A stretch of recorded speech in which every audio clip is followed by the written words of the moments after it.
फूलपुर गांव में सुंदर नामक एक मोची अपनी पत्नी रमा के साथ रहता था।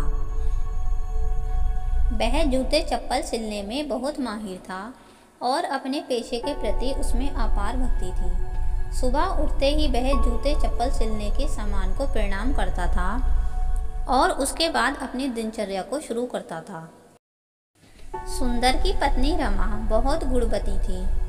वह देवी माँ की परम भक्त थी और बचपन से ही वह देवी माँ की महिमाएं सुनती आ रही थी। फूलपुर गांव से सैकड़ों मील की दूरी पर देवी माँ का एक बहुत प्रसिद्ध मंदिर था। रमा का सपना था कि वह अपने जीवन में कम से कम एक बार उस पावन मंदिर में जाकर देवी माँ के दर्शन कराए, लेकिन यह सोचकर वह निराश हो जाती थी कि मुझ जैसी गरीब वहाँ तक कैसे जा पाएगी। परंतु दिन प्रतिदिन देवी माँ के दर्शन की इच्छा उसमें प्रबल होती जाती थी। सुंदर अपनी पत्नी रमा को देवी माँ के दर्शन कराने ले जाना चाहता था। वह कड़ी मेहनत करता था, पर उसकी कमाई घर के खर्चे के लिए भी कम पड़ जाती थी। पैसों की तंगी को देखते हुए रमा आसपास के घरों में काम करने का निर्णय कर लेती है, लेकिन रमा के इस फैसले से सुंदर बहुत दुखी होता है। रमा, मेरी कमाई से घर चल रहा है। मेरे रहते तुम्हें दूसरों के घरों में काम करने की क्या ज़रूरत है? क्या मैं तुम्हें 2 वक्त की रोटी भी नहीं दे सकता? मुझे तुम्हारा यह फैसला बिल्कुल भी मंजूर नहीं है। देखो, जो कुछ भी तुम कमाते हो उसमें तो हमारा गुजारा भी मुश्किल से होता है। अगर मैं कुछ पैसे कमा लूँगी तो वह हमें बुरे वक्त में भी काम आ सकते हैं। सुंदर रमा की बात से सहमत हो जाता है और रमा पास के ही घर में काम करने लगती है। धीरे धीरे 4 माह गुजर जाते हैं और नवरात्रि का पावन पर्व आ जाता है। रमा अपने कमाए हुए पैसे गिनती है और सुंदर को देते हुए कहती है, नवरात्रि का पावन पर्व भी आने वाला है। चलिए हम दोनों इन पैसों से देवी माँ के दर्शन कराते हैं। मेरी बड़ी इच्छा है माँ के दर्शन करने की। पत्नी की जिद पर सुंदर खुश हो जाता है, परंतु अचानक उसे लगता है कि इन पैसों से तो केवल उन दोनों में से कोई एक ही देवी माँ के दर्शन करने जा सकता है। वह रमा को समझाते हुए कहता है, रमा, ये पैसे तो इतने हैं कि हम दोनों में से कोई एक ही देवी माँ के दर्शन करने जा सकता है। ऐसा करो, तुम ही चली जाओ। नहीं, मैं अकेली नहीं जाऊंगी। जाएंगे तो हम दोनों साथ ही जाएंगे। यदि देवी माँ को हमारा दर्शन करना स्वीकार्य है तो वे हमारी वापसी के खर्च का प्रबंध जरूर करेंगी। मुझे उन पर पूरा भरोसा है। सुंदर को रमा की सलाह सही लगती है और दोनों देवी माँ के दर्शन करने निकल जाते हैं। सुंदर अपने साथ वह चप्पल सिलने की छोटी मोटी सामग्री भी रख लेता है। 2 दिनों की यात्रा के बाद वे दोनों देवी माँ के पावन मंदिर तक पहुँच जाते हैं। पर्वत पर चढ़कर जब वे दोनों मंदिर के निकट पहुँचते हैं तब उन्हें एक जमींदार दिखाई देता है। वह जमींदार भी देवी माँ के दर्शन करने जा रहा था। तभी जमींदार का एक जूता टूट जाता है और उससे पैदल चलना मुश्किल हो जाता है। सुंदर तुरंत ही जमींदार के पास जाता है और जमींदार को प्रणाम कर कहता है, साहब जी, आप जूता टूटने की वजह से नहीं चल पा रहे हैं। यदि आप मुझे अनुमति दें तो मैं एक ही क्षण में आपका जूता सिल दूंगा।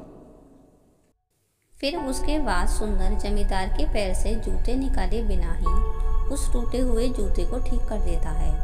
जमींदार सुंदर से प्रसन्न होकर कहता है, अरे, तुमने तो टूटे हुए जूते को बिना पैर से निकाले ही ठीक कर दिया। तुम वाकई में बहुत कुशल कारीगर हो। उसी समय जमींदार का एक रिश्तेदार वहां से गुजरता है। जमींदार को वहां देखकर वह कहता है, अरे मामा जी, आप यहाँ? अच्छा हुआ जो आपसे यहीं मुलाकात हो गई।